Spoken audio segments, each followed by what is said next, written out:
Welcome to the Lifeline, a production of Simply BJE. The goal of this podcast is to build, inspire, and to empower our listeners through conversations on business, leadership, and mental health. We invite you to follow us on Facebook, Instagram, and at www.simplybje.com/The Lifeline. Now, let's tune in for today's episode. Top of the day, everyone, and welcome back to another episode of The Lifeline. We are real brothers having real conversations about real life. I'm your host, Barry J. Elliott, joined by Lindsberg Pedway II and Bo Powell. Today, we have a special guest joining us at the table, national speaker, author, and advocate, McArthur L. Glaze. McArthur is the author of The Roots of the Reckless, Uncovering the Why Behind Youth Crime and Violence. And he has spent over 20 years working with young men in detention centers, prisons, schools, homes, and communities. His work centers on transformation through faith, purpose, and empowerment.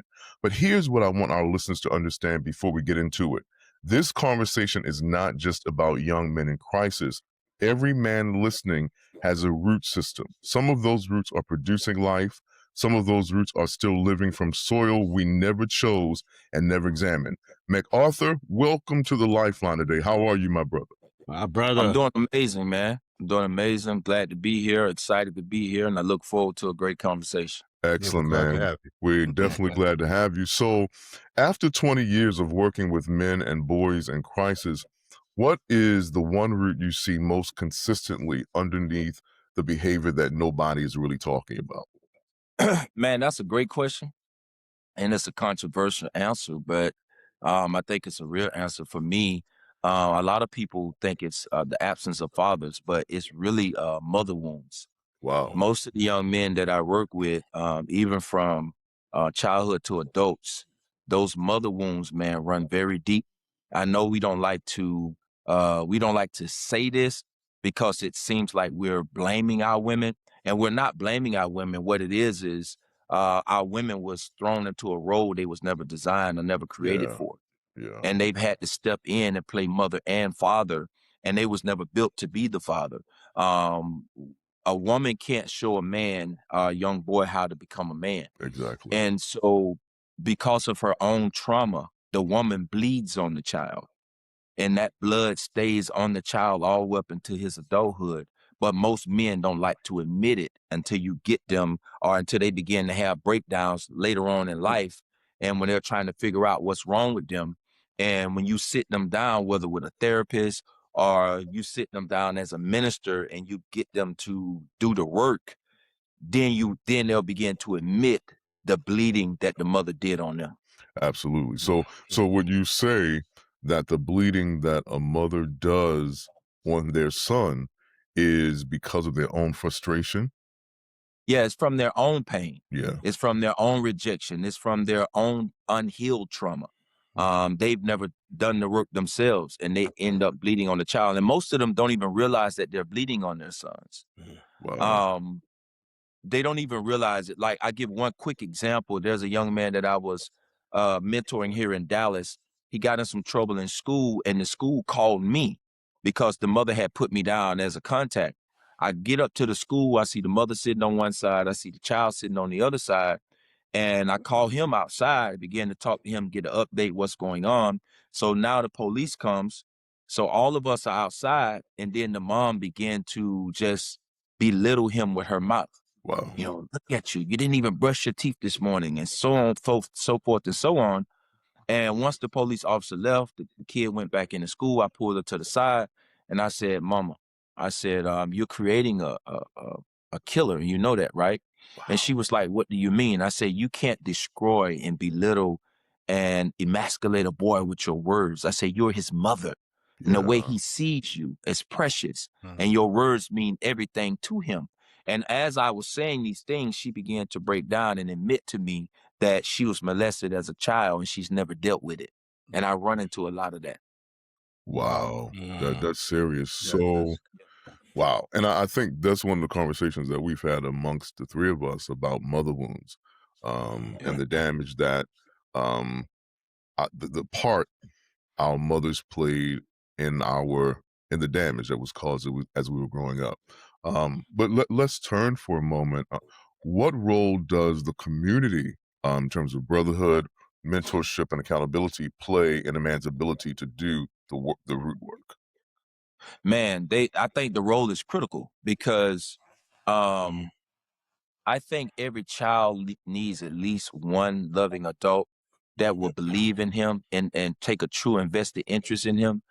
A lot of times I think about my own life when I grew up, man, a lot of the older people would criticize my behavior because people tend to criticize what they don't understand. Correct. And they didn't know that my negative behavior or my destructive behavior was coming from a root cause. And that root cause was I was being mistreated at home. You know, I was being called all these names.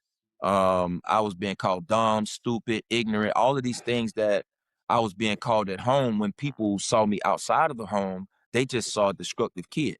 And they began to judge me because of that, judge my behavior, never asking me why or where this behavior is coming from. And I think when you ask about the community and brotherhood, I think it's critically important that we learn to walk alongside of young men and men in an unjudgmental way. Yeah.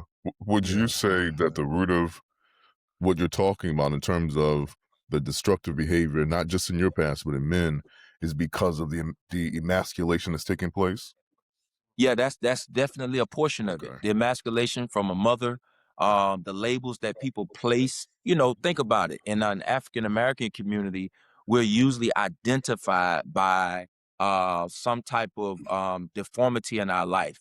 You know, limping James or one leg Tim. You know, people call us that stuff growing up, and they say it as a joke. If you really think about it, It's but true. we don't know the damage and the pain that we're causing a young man when we use these terminologies and these terms and these labels that we place on young men. Wow. Wow, that's Yeah. powerful, man. Hey, It's hey, Bo, if I Go may, ahead. let's Mhm, go go ahead. back to the because you said mother wounds and you said a mother bleeding on the son, and that can happen within a relationship with a husband and a wife. I was just talking to my wife a little while ago, and I had to bring her in because as our sons are getting older, I was telling her you can't talk to them the same way. He's 20 years old. You can't talk to him the same way like you did when he was 10. I know, but I Right. told him, I said, okay. But as he goes into relationships with women, he's used to you talking to him like this. That might trigger him and he might attract women that go back and forth, whatever it is. I said, if you have a problem, you told him 1, 2, 3 times, then give it to me. Because when I speak, then there's going to be change. But I never thought about that in that aspect of being, raised in a single household. Because my father died when I was 2, so I was raised in a single household. Now, when you said mother wounds and the word the mother bleeding on you, I'm kind of reflecting on my own self and trying to see, what was bled on me and how did I transfer that to my relationship with my wife and my kids now. But that was very apparent when you said that because I just had a conversation with her. How you speak to that young man. He's a young man now. He's not a little boy. Right. Right. Yeah, I think one challenge that parents have, if I was to be honest, sometimes we don't know when to transition from a parent to an advisor. Yeah. And if he's 20 years old at that point, you're only his advisor at that point. You can't control him and tell him what to do. You know, he has to make his own mistakes. You can only make suggestions. And I hate to say this, but it's another truth is a lot of times our women think the kids are theirs, despite of the man being in their life. They don't feel like the kids are ours sometimes. They feel like they are the parent. This is my son. No, it's our son, and it takes both of us to raise the child. So Yeah. I run into a lot of that as well. Yeah, that's a good point. That's powerful, McArthur, because, this is something I began to deal with last year, about what you call the mother wound. I'd always been my whole life, my dad wasn't there, and I had begun doing the work to deal with that. But it wasn't until last year I really started getting down underneath some things that had just been buried. And I had to come to grips with some stuff. So when you talk about that mother wound, I was actually even thinking about that the other day, how detrimental that has been, you know, in my life and development as an adult, as a man. And so it wasn't until, last year, Pops, shared a book with me called From Broken Boy to Mended Men. Yeah. And man, I started digging some stuff out. I think I cried for about a week. because I had to admit some things growing up that even Right. though there was good intentions there, that there was still some failure as a parent coming from her. Right. Right. And that's no slight because she was doing the best thing that she could. But Exactly. at the end of the day, it still left a void there that was filled with some of the wrong things. I want to Yeah. talk with you about when a man starts to deal with the root. So in your work, what does it look like? You know, when a man finally starts to confront the root he's been avoiding his whole life, and what makes the difference between a man who goes there and one who never does? Man, what it look like? For most of the time, it's shame. You know, a lot of men, they're ashamed to talk about some of the things that they dealt with because society says it's not masculine to express your emotions or to talk about your failures or your feelings, you know. And so from a child, you know, we suppress it. Just think about it. When I was a young boy, when I fell off, you know, my bike, you know, I had stuck, you know, we used to stick the cans in the bike to make the sound. And my can was coming out and I tried to stick my foot in it to push the can back in. And I caught my foot in the front spoke and I flipped. And when I ran inside of the house, my mother told me to suck it up. She said, I don't raise punks. She was like, you know, I'm not raising no punk in this house. So people always try to put that on men again and again. This is not a man and a woman fight. It's just my reality. And it caused me to suppress my emotions all of my life and never to deal with it, never to confront it. And so when you first get into therapy and the therapist asks you to confront it, it's even a fear to even want to look at it. You don't even want to look back at it because it's not accepted. It's not accepted. Who does it? I've never seen a man cry. Never seen a man talk about his feelings and his emotions. So embarrassment and shame is the first thing to come up. And not trying to preach or be a preacher, but it reminds me of a man in the Bible with a funny name, Mephibosheth. Yeah, He was man. dropped at 5 years old. Yes, He sir. became crippled in his feet. The Bible said he moved to a place called Lodibar. Lodibar literally means a place of no communication, a place of no pasture. Nothing can grow in Lodibar. And I'm in the belief that he moved there because he couldn't even communicate the pain that he was experiencing. He didn't know how to communicate what he was feeling. So when they had told him to come to the king's table, he didn't see himself as worthy. And I believe that's the same thing that happens with a lot of us men is shame. So the difference is, I think the second part of your question was, what's the difference between a man that does the work and a man that doesn't? The difference is I think the difference is the man that does the work is a man that recognizes that he needs to be healed. It's a man that recognizes that there's strength in healing. For me, it was a time when I lost it on my family in the garage. I don't even know where we was going, but my wife said something that triggered something in my life, and I snapped. And I mean, I snapped on the whole family. And when I looked back in the back seat, I saw my kids crying. I saw my wife crying, and to this day, I can't even tell you what my wife said, but it triggered something, and I knew then that I had a problem. And there's some work that needed to be done, and I needed to confront whatever this thing is. And I went on my journey to become the person that I am now. Man, that's I don't know if that amazing. answered your question, No, but it very much did so. And I'm gonna, ask a follow-up question that I think that's gonna really kind of drive some points home because, a lot of times we have men who have come into faith, but they still right. have unexamined roots. They Yes, never sir. done the work. Yes, sir. So how does it show up in faith when a man has not, when he hasn't examined his root system and starts to do the work? I mean, in the way he starts to relate to God, lead his family, and carry his calling. What does that look like? When a man hasn't dealt with that stuff or hasn't even It examined shows it. up. It shows up in scandal. The pastor that makes it to a high plateau and then ends up sleeping with his Wow. secretary. Wow. It shows up in scandal. It shows up in the one particular minister, we won't call his name, been gone for a while, out of Orlando, Florida. His ministry blew up fast, but in his past life, he had a drug problem with cocaine. Yeah. And in his first church, I read his story. In his first church, on the back wall, he had the word humility wrote on the back wall. And every time he would stand in the pulpit, he would see it. But the church continued to grow and they moved into another building. And his wife said, "You're gonna put humility on the back wall." He said, "No, I'm not gonna put it back there." And then he stopped his wife from traveling with him because they used to travel everywhere together. So now you see it in, the guy never got attention as a young man, and now all of a sudden he's getting the attention. You see him making destructive, bad choices like this brother did, because this is somebody that I believe dealt with a lot of self-esteem, a lot of low self-worth, and he just never dealt with it. But because the call was on his life, he can preach the gospel, anointing on his life. We elevate people in the body of Christ without allowing them or confronting them to do the real work that's required before you step into the light. Because when you step into the light, not only is your gift going to be on stage, your flaws going to be on stage as well. Can I ask a question? Do you think that that is one of the reasons why Jesus spent 3 years with his disciples?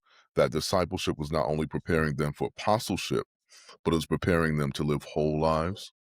Yes, sir. I believe so. And I think in today's church, because a lot of pastors, you being a pastor yourself, a lot of pastors is overworked, they're stressed, and they don't have good help and support systems. So when they get a gifted young man in the church, they thrust him into positions that he's not prepared for. Yeah. I've Wow. seen a lot of people want to be preachers.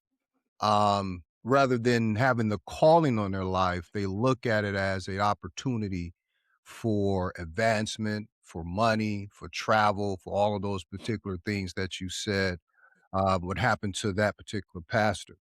Um, let's talk about environments. And at the beginning, before we came on, you let us know you're from Florida and South Florida to be Yes, exact. sir. And I had the opportunity to spend some time there. And South Florida is very different. So let's talk about environments. What do you think men are carrying from their environments that nobody ever explained to them? And how do you see that showing up in the young men that you speak to, that you mentor? What are men carrying from their environment that nobody ever explained to them? The first thing I would say is thinking that toxicity is normal. That's one thing, because a lot of times you have, when you grow up in a toxic environment, you have to deal with three crises. You have to deal with the family crisis is the first crisis, because most homes, especially in our community, they're just led by women. So that in itself creates a crisis. And then the second crisis is the community crisis, because what happens in the house spills over into the community. And then the third crisis is the worst crisis of them all. It's the self crisis that's created from the family in the community crisis. So I think that's one thing that we really have to look at, thinking it's normal, because I thought it was normal to live the life that I was living, to be destructive and to be violent and to respond with violence. I thought that was normal because that's all I saw. That's all I saw every day. My mother was a fighter. She would carry knives in her bosom. I was just telling Pops the other day, my mother had that brown butcher knife, that rusty butcher knife with the brown handle, Yeah. with the Wow. around it. And if you get her time wrong, she coming to the fight with that butcher knife. And if you Wow. grow up as a young man seeing that, you think that's normal. So Yeah. you take that behavior into corporate America, you take that into your marriages, you take that into ministry, and because you think it's normal, it's not until you move to maybe a Carolina or a Detroit or New York, you move into a different environment and you realize something is wrong. My environment shaped me the wrong way. And that's when I think at that moment is when you begin to see that there's a problem. Wow.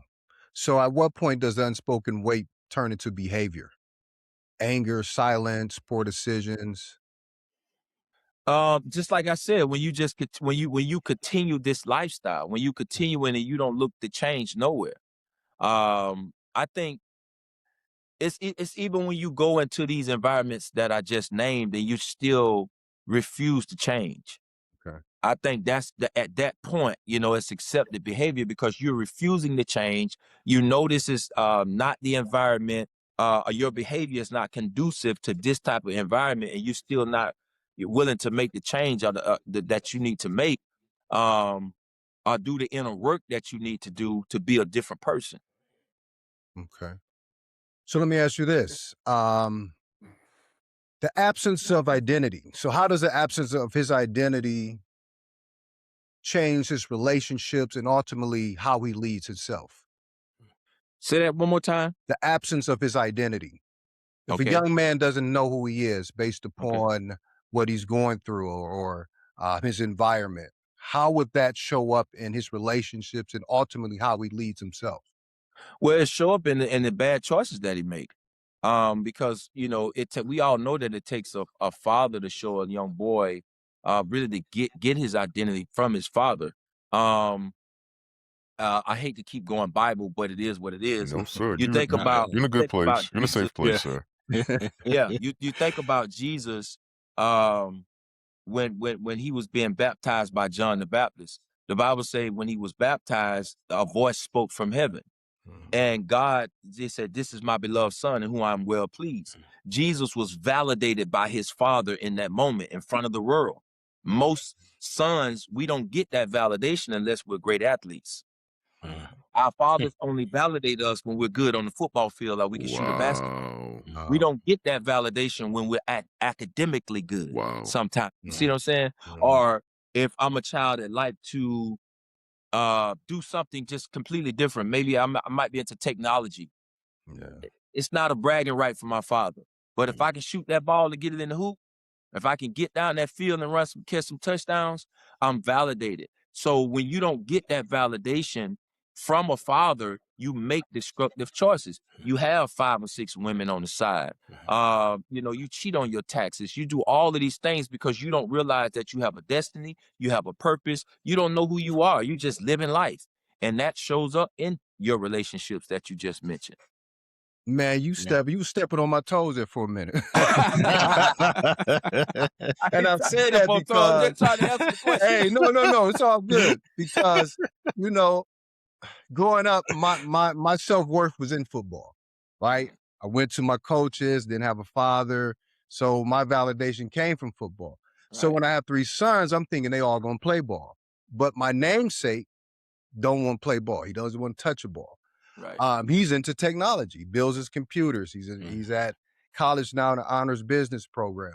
So I had to look at myself and really make that transition to celebrate what he Right. does, even when he's not there. Just yesterday, I was speaking to a customer, and I made sure to say that no, he does this, that, and other. My other son is playing ball. He does this because just self-consciously, I was that dad who was just looking at the sports aspect, Right. and that validation, and it was by default how I got mine.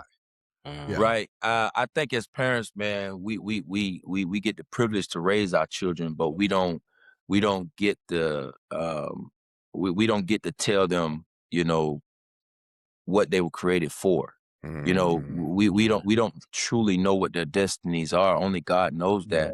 But once we recognize that, I think it's our job to support it and to walk alongside of them. Many men get their validation from sports.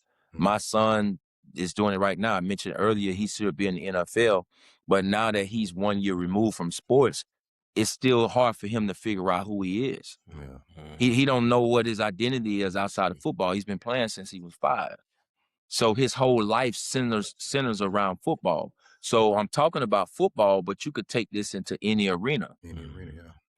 Yeah, man, that's powerful because I think a lot of times as men, we think toughness is only physical toughness. Yeah. But as we're starting to expand what manhood and masculinity looks like, we understand it's mental toughness as well, emotional toughness. All those things are part of manhood, man. So, man, I've thoroughly enjoyed this conversation, man. I knew it was going to be good. I know it's going to be powerful. You got a lot more to say, so we're going to have to bring you back, Glaze. But I want to make sure our listeners get an opportunity to connect with you. Also, we know you just got a book that came out. I got it. Just started reading. It's been captivating from the very first page. So tell our listeners, well, before you do that, I want you to just kind of speak to men out there. And then from there, just tell everybody how they can connect with you on social media, how they can get the book, how they can take advantage of your mentorship programs. And then we'll go ahead and close out the show. Okay, what I would say to men, we've been talking about, the root systems. We've been talking about trauma. I would say to men, find you a safe place where you can be vulnerable. That's the first thing I would say to men. Find a safe place where you could be vulnerable. If you look at the life of Jesus, the Bible said that Jesus was willing to show his scars. He came in the room and told Thomas to put your hands on my side. Wow. And he said, put your hands in my hands. But notice he only did that to a select few people that he trusted. So I would say find you at least one trusted individual that you can really share your deepest pains, your deepest concerns, your deepest wounds with, and also find something that's therapeutic for you. For me, it's yard work. Never in my life thought I would be a green thumb, but when I'm in my yard, it brings that peace. I'm able to hear clearly. I'm able to confront areas of my life that's hard for me to confront. I'm able to confront hard things that my wife and my children critique me in, but it's in that therapeutic space that I'm able to do that. So I would tell men to do that. Find what's therapeutic for you and find that at least one brother, one man that you can share your deepest hurts and your deepest wounds with. Somebody you could trust that's not going to run and tell the world what you shared with them. And if you want to connect with me, you can find me at info@McArthurGlaze.com, or you can go to McArthurGlaze.com on my website, and you can connect with me there, or you could connect with me on Facebook at McArthur L. Glaze. Yeah. And also, just if you can just, I know you got the book we see in the background, kind of tell Sir. the listeners about, the heart of what the book is and what they can find when they pick it up. Yes, sir. I appreciate that. Well, the book came from my own struggle, the roots of the reckless. I think, like I said earlier in this conversation, a lot of times we judge behavior, not understanding the root cause of the behavior. And this book it just sheds light on the root causes of youth crime and violence, the root causes of destructive behaviors that we see in men, whether it's a man in prison or whether it's a man that's wearing a suit.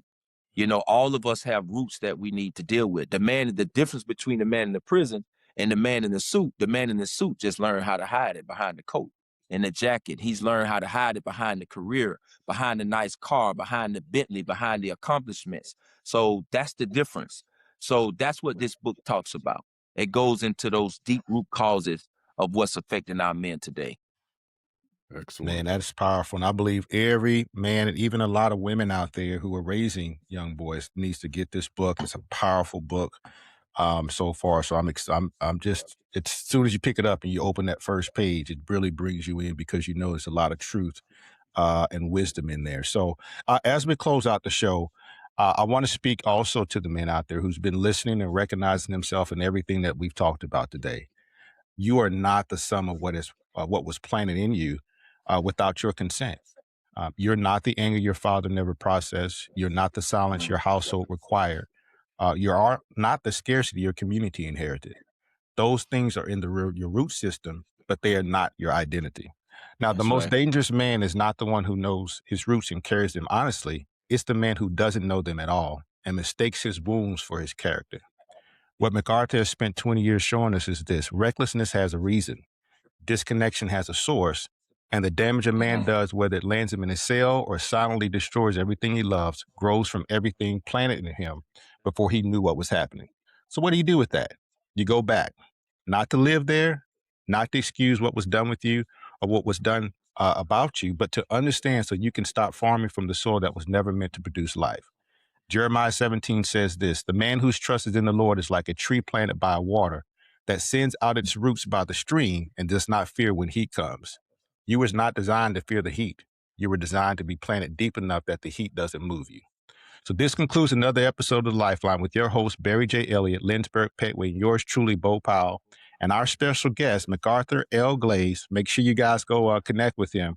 We're on a mission to bring light and life into the places people don't always talk about. So stay with us, join the conversation, and we want to hear from you because the Lifeline exists to speak life into your life. Real brothers, real life, real conversation. Y'all take care.